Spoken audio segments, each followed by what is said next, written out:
Merhabalar. Şimdi bugün İzmir'den gelen arkadaşımızın 10.000 bakımını yapacağız. Devreci açtık. Şanzıman yağı, bujiler açacak. Devreci gördüğünüz gibi yağ çekmiş içine. Devraja yağ gelmiş. Daha sıfır motor, yani 10.000 kilometrede bakım yapılıyor. Hava filtre kutusunda yağ var. Şimdi kasnaklara bakacağız. Dediğim gibi hep top speed kullandığı için bayağı bir aşındırmış motoru. Şimdi onlara bakacağız. Devraj filtresi bak haline. Değişmesi gerekiyor arkadaşlar. Servisler değiştirmiyor ama değiştirmeniz gerekiyor bunu. Yani bunu değiştirmeniz lazım ki kazanın yani performansı düşmesin motorun. Hava filtresi. Yani şuna bakın abi. Bu böyle bir şey var mı ya? Orijinaline bakın. Buna bakın. Bütün parçaları orijinal takıyoruz. Motorun yağları, şanzıman yağı, yağ, bagalar, bujiler, kızaklar. Kızağı kimse değiştirmiyor. Kızağı değiştirmezseniz performans kaybı yaşarsınız motorda. Orijinal filtre, varyatör filtresi. Evet, şimdi devam ediyoruz bakım olayına. Bakalım neler yapacağız. Tek tek kontrol ede gidiyoruz. Evet, şimdi bunu kıyıya alalım. İçine yağ basmış. Bunu güzelce temizleyeceğiz balata spreyini. Bu dursun.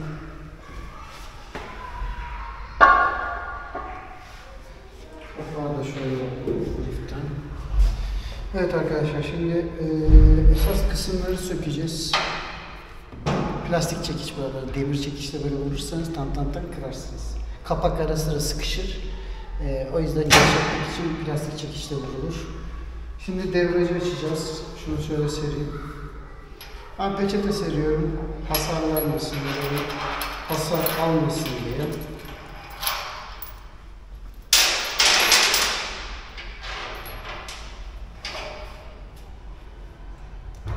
Şimdi sökelim. Söküme geçelim.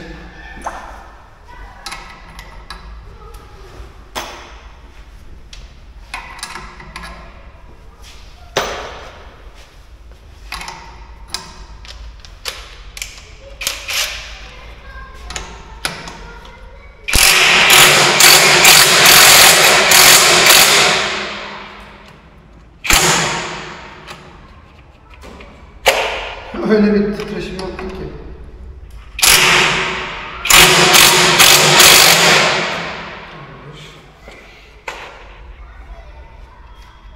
Balatadan çıkan tozu göstereceğim şimdi size. Tezgah pislenmesin diye.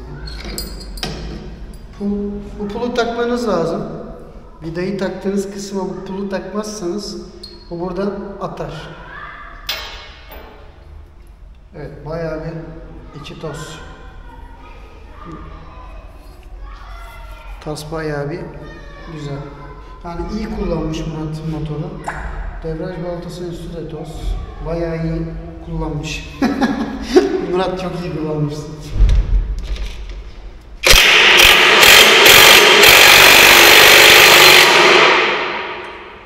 İlk bakım olduğu için çok sıkı vidalar. O yüzden 800 Newton torklu şarjlı kullanıyorum. Standart zaten benim yıllardır kullandığım. Yenilerini aldık ama henüz daha gelmedi. Bunun da pulu önemli. Bu pulu takmazsanız, bu pulu takmanız lazım. Bunu da fırlatır atar varyatör için.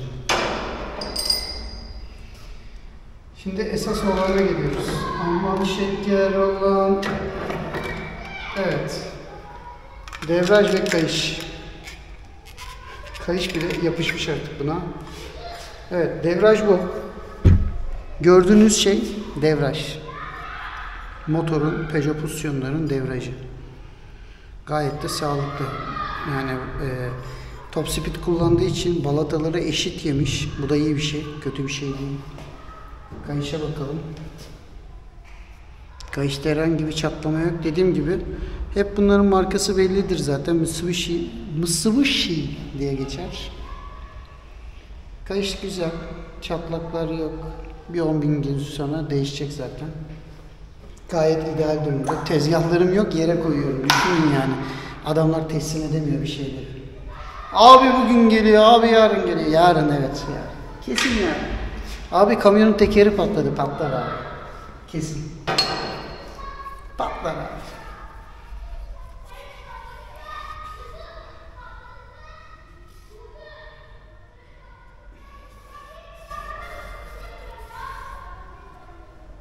Yani bu tozlar devraj tozu normal. Motor kaç binde. Balataları falan temizlenecek bunun. Şimdi gene size iç kısmı göstereyim. Evet, gördüğünüz gibi şu an iç kısımdayız. Bu hazneler komple temizlenecek şimdi. Yani içine yağ sızmış varyatörün. Nasıl sızıyorsa bilmiyorum, bakacağım şimdi. Bu da bagaların boş kılavuz.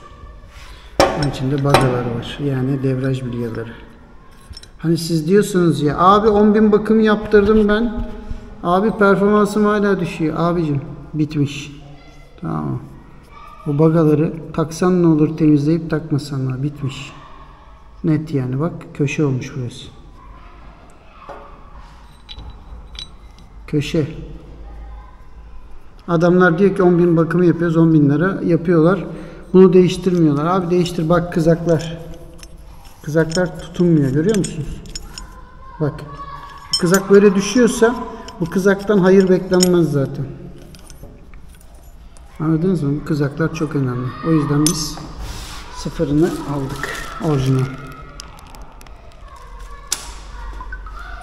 O yüzden kızakları hep değiştireceğiz. Bagaları değiştireceğiz. Yani o yüzden millet abi bakım yaptılar, performansım düştü. Bu motor zımba gibi olacak ben el attıktan sonra. Bagalar. Millet diyor ki abi bunlar yağla temizle. Abi temizlemek mesele değil. Bitmiş bak, erimiş. Şimdi temizliğe geçeceğiz. Balata spreyi kullanmayacağım şu an çünkü taslarım gelmedi. Tepsim de yok. Sadece içini süpüreceğim.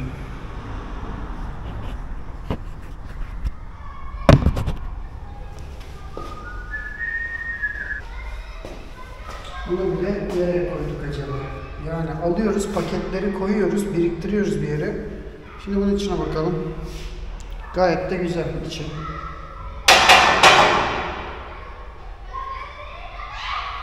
İçi güzel. Evet, şimdi orijinal kızakları temizliğimizi yaptık varyatörün içine. Orijinal bagalarımızı koyalım.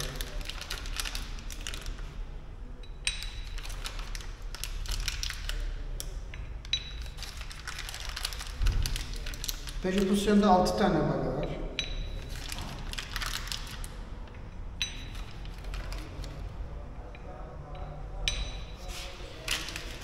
Bunları koyduk.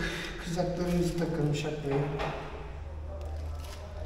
Burada bir elle küçük çaplı bir temizleme yapalım. Burada bir temizleme yapalım. Başkan! Evet.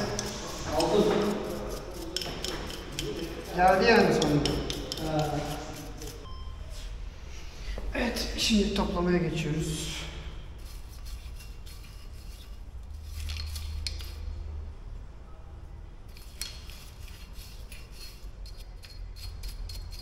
Sonra şanzıman yağıyla motor yerini değiştireceğiz.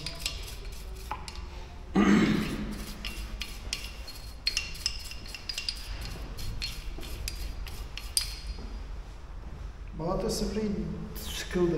Balata spreyi video ediyorum ya. Var mı balata spreyi? Video çekiyorum ya kanka, onu diyorum. Balata spreyiyle temizlendi zaten bunlar, şimdi millet demesin. Balata spreyiyle temizle, fırçalı temizledi. Yok, temizlendi bunlar, kaba pislikler. Tulu koymazsanız araya bu devraj geri atar, varyatörün içinde paramparça.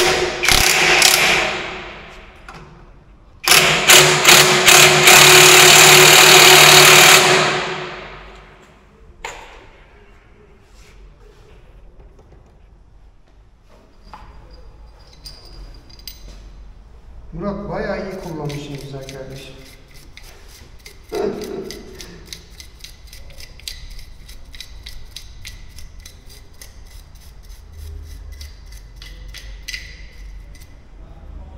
Soğutucu falan.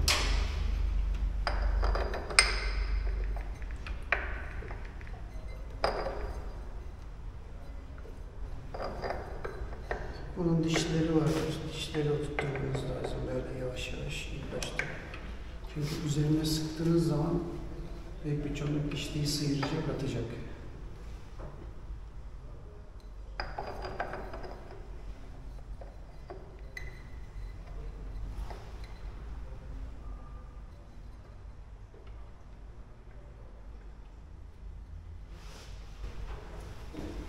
Gene pulu koyacaksınız. Pulsuz olmaz. Çünkü pul bunu atmamasını sağlıyor.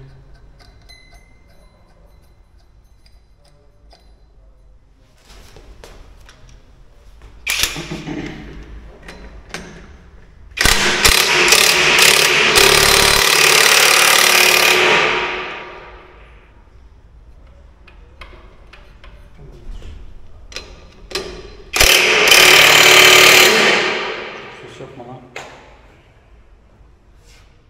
Bunun modeli böyle kanka.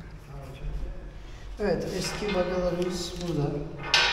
Kızaklar bittik. Kızakları değiştirmezseniz tutunamaz bagalar. Bagalar tutunamadığı için şop olur. Bazı servisler bunları temizliyor, bagayı geri takıyor. Aslında bunun değişmesi lazım 10.000'de bir. Sonra performans kaybı yaşarsınız. Not, dipnot.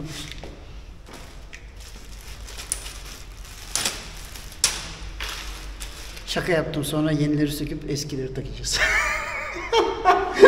Bazıları diyor ya, videonun sonunda gözükmüyor. Yeniyi sökeceğiz, eskiyi takacağız. Nereden sonra? Şimdi kapağı temizlemeye gideceğim. Şimdi bu kapağı temizleyip geleceğim. Evet, kapağı temizledik. Takıyoruz.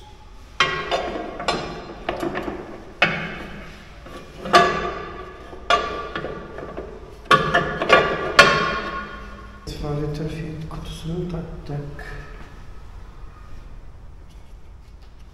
Oturmayan yeri yok. Her taraf oturdu.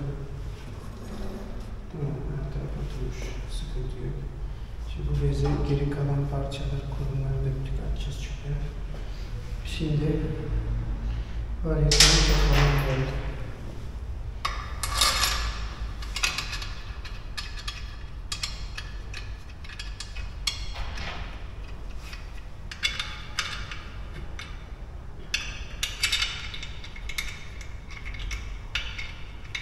Bu vidalara takmayın. Bunlar ana vida. Kutunun vidalarıdır, dörtlü. Sonra sökmek zorunda kalırsınız. Ben baştan söyleyeyim de.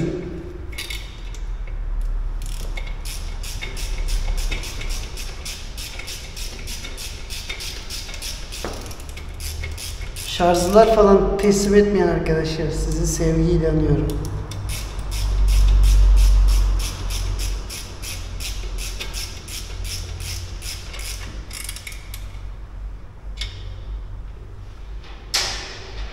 Ah.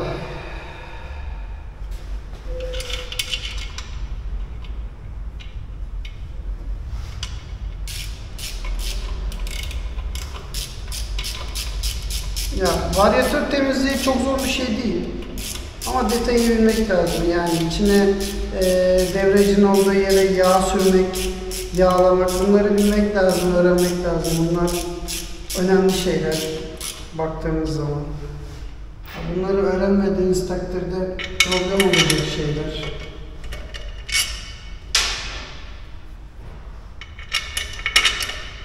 Vidalarda uzunlar kısalar vardır. Uzunlar genelde büyük taraflarında. Elinizde yoklayarak uzun vidanın yerini öğrenebilirsiniz.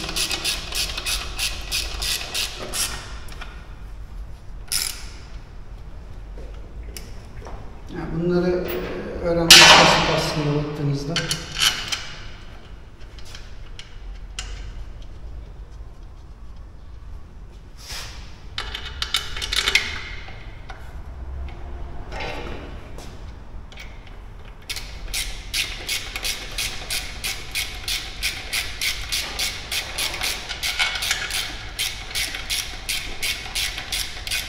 Bu 4 tane varyatörümdür.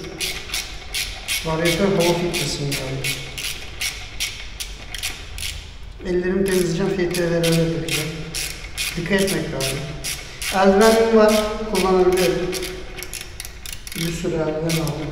İş eldiveni. Ama ben hissedemeyince onu aldım.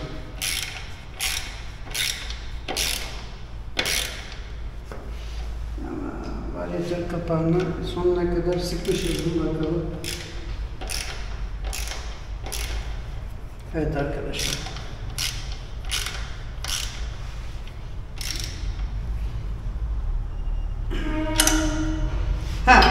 Diyeceksiniz ki abi torkta sıkılıyor. Evet sıkılıyor güzel kardeşim. Torkta sıkılıyor. Evet. Tork ayarları var hepsinin. Evet var.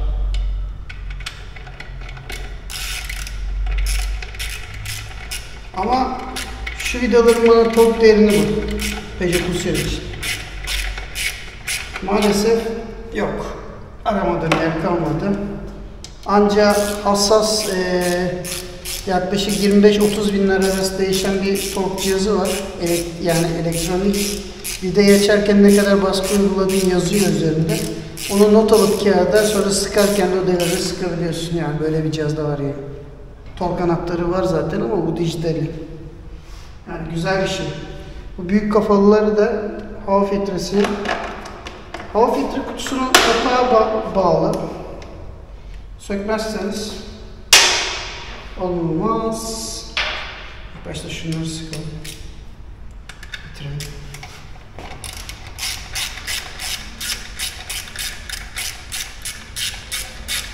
Ya bunlar önemli şeyler arkadaşlar. Önemli detaylar. Mesela ısıya duyarlı gres, işte yüksek ısıda erimeyen yağ. Bunlar varyatörün aslında dişleri, işte kızakların, kayan kısımların önemli şeyleri bunlar. Ya bunları yapmazsanız tutururken büyük bir çoğunluk kaçıracak.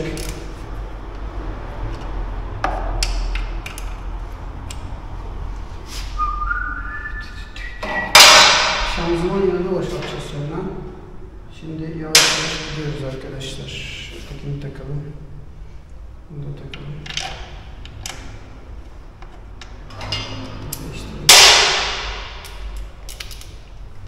Granaj toplarken, varyatörü toplarken vida arttıran arkadaşlar.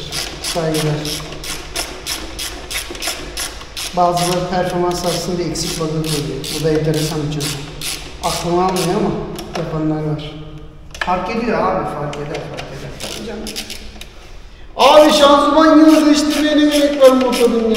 Hiç gerek yok. Evet kardeşim yok. Değiştirme. Devam et kardeşim.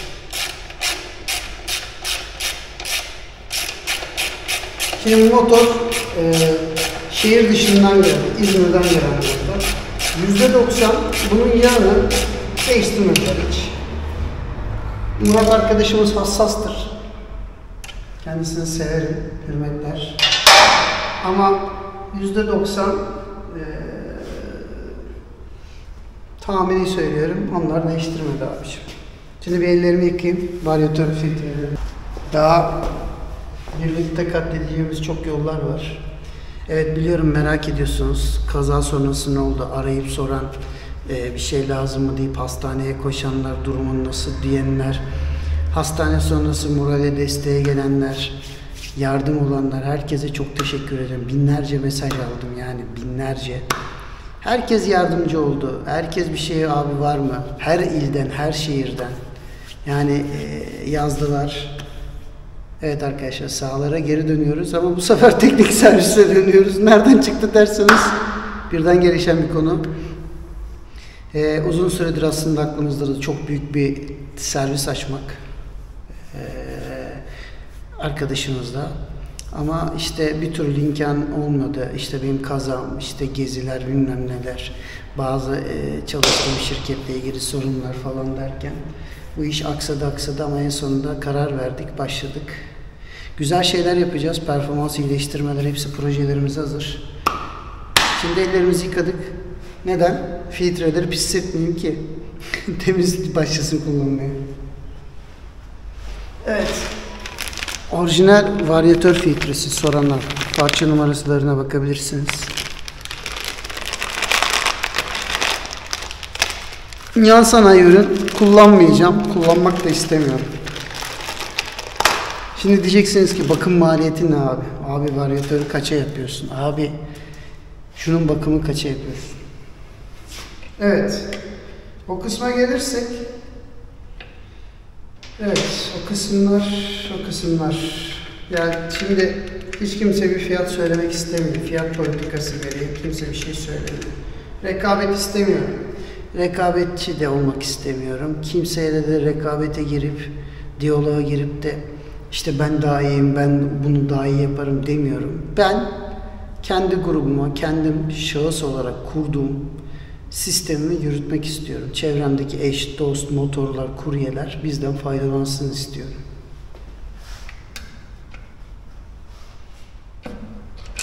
Parçalarımız, evet depo hala yapım aşamasında. Parça stoklamayı yapacağız.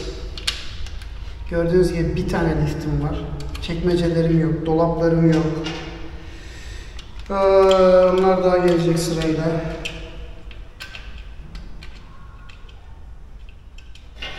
Daha onlarda sıra var.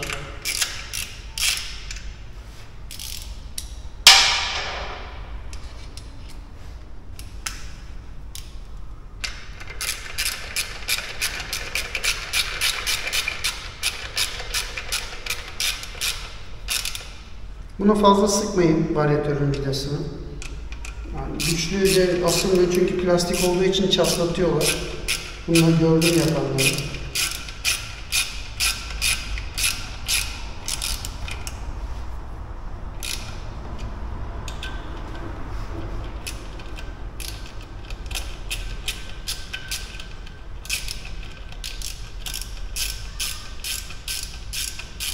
Ya bu işin bir ayrıcalığı yok arkadaşlar. Bu işin zorluğu yok. Bu işin detayı yok. Bunu herkes yapabilir. Performans filtre iyileştirme işlemlerimiz tamam. Ona da sıra gelecek. Tertemiz çiçek gibi bembeyaz taktım. İzmir yollarında püfür püfür gide gazlaya gidebilir. Esas olan şanzıman yağını ben çok merak ediyorum. Motor yağını, evet. Bir yere kadar.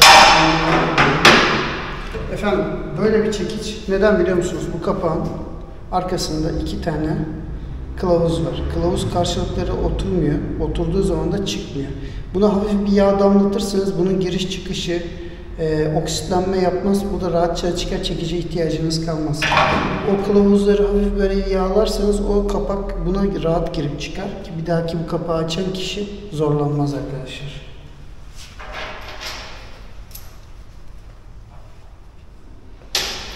Şimdi hava filtresini takalım. Eski filtre haline bakın. Yani hava tuttuk demişler yapan yer. Arkadaş söylüyor. Evet. Çamur olmuş, içinde yağ kalan, sıfır filtre, orijinal filtre. Parça numarası var. Orijinal filtre. Zaten orijinal filtre harici Peugeot pozisyonu yok şu an.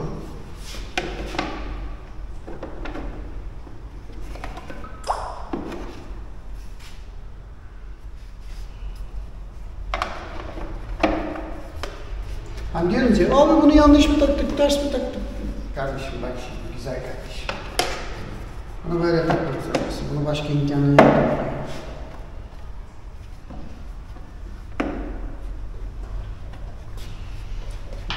Oynamaya gerek yok, şov yapmaya gerek yok. Filtre takıyorsun arkadaş alt tarafı.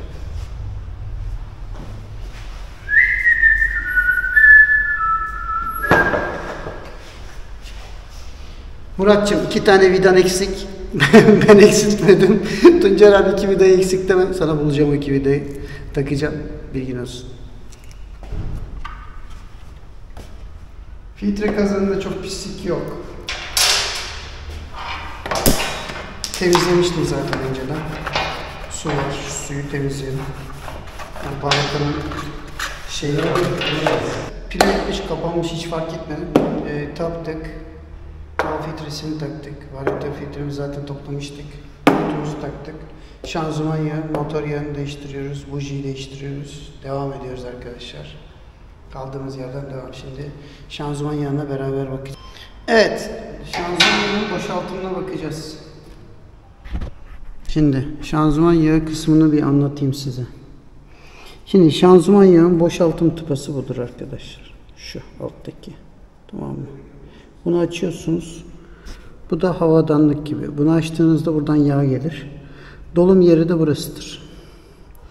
Bunu açacaksınız, boşaltım yapacaksınız, buradan dolduracaksınız. Şimdi bunu açacağız, boşaltım yapacağız, yağın durumunu göreceğiz. Alttan açtık, gevşettik. Sonra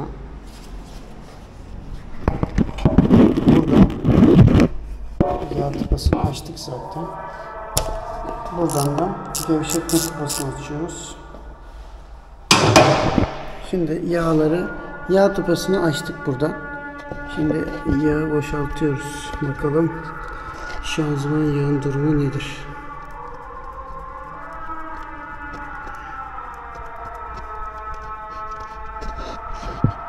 Evet, kötü değil. Güzel. Şimdi gördüğünüz gibi bu şekildeyken akmaz. Şimdi ben buradan salımı yaptığım zaman yağ boşalacak. Yani ilk başta telaş yapıp abi yağ hiç akmadı ben de demeyin. Şimdi hava alınca hop yağ geliyor. Şanzıman yağın durumu iyi. De değiştirmişler veya değiştirmemişler ama kötü de değil. Şimdi şanzıman yağı bir boşalsın. Durumuna bakalım. Bu yağdan koyuyoruz. 89 son. Şanzıman yağı. Tabi bunu böyle koyamazsınız. Şırınga da koyacaksınız. Ya tüp olan da var. Tüp olanı da tavsiye ederim. İşinize kolay geliyorsa. Ben şırınga da koyacağım. Küçük bir şırınga var. Büyüğü aslında bunlarda büyüğü çok güzel. Ama bende de şu anda küçük şırınga var. Onları da alamadık buraya daha. Daha bir sürü işimiz var.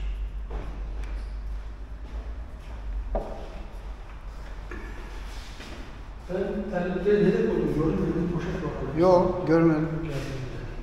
Öbür tarafa koyup arabaya koyup götürdün mü yoksa?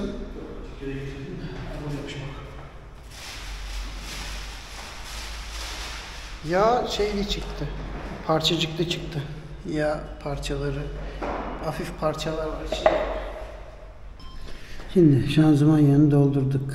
Şimdi motor yağına geçelim. Şimdi motor yağına bakalım. Bakalım kaç milim çıkacak. Ben 800 üstü bekliyorum. Genelde servislerin her zaman yaptığı şey. Bakalım. Göreceğiz. Yaşayıp öğreneceğiz. Ya kötü çıktı. Bakalım 1 litre mi koymuşlar, 800 milim mi koymuşlar? Yaşayacağız, göreceğiz. Hacı. Evet kanka. İlk defa bir motordan boşalttığım yağ tam 700 kusur milime denk geldi. İçinde var, motoru yatırırsam o da gelecek ama ben yatırmayacağım. Yatırmak hiç mantıklı değil. İlk başta yağı buradan boşaltıyorsunuz. Sonra yağı buradan boşalttıktan sonra şuradaki tıpada filtresi var. Filtreyi temizliyorsunuz, sonra takıyorsunuz arkadaşlar. Egzozun tam altındadır bu. Bunun içindedir. Eğer bunu ilk önce açarsanız orada 200 milim yağ kalır. Üzerine siz koyarsanız 1 litre yağ olur. İlk başta bunu boşaltıyorsunuz, sonra filtreyi söküp temizliyorsunuz. Evet, İzmir'den gelen motorumuzun bakımları yapıldı. Şimdi Murat arkadaşımızın motorunu konuşup şey yapacağız, teste çıkacağız. Yarın da yıkamaya veririz. Daha doğrusu biz kendimiz yıkama makineleri alacağız. Burada kendimiz halledeceğiz. Şimdi bir teste çıkalım. Yağları doldu, şanzıman yağları doldu. Hepsini doldurduk. Hepsinin kontrolleri sağlandı. Kaçak yok. Hepsi güzel. Şimdi bir bakalım.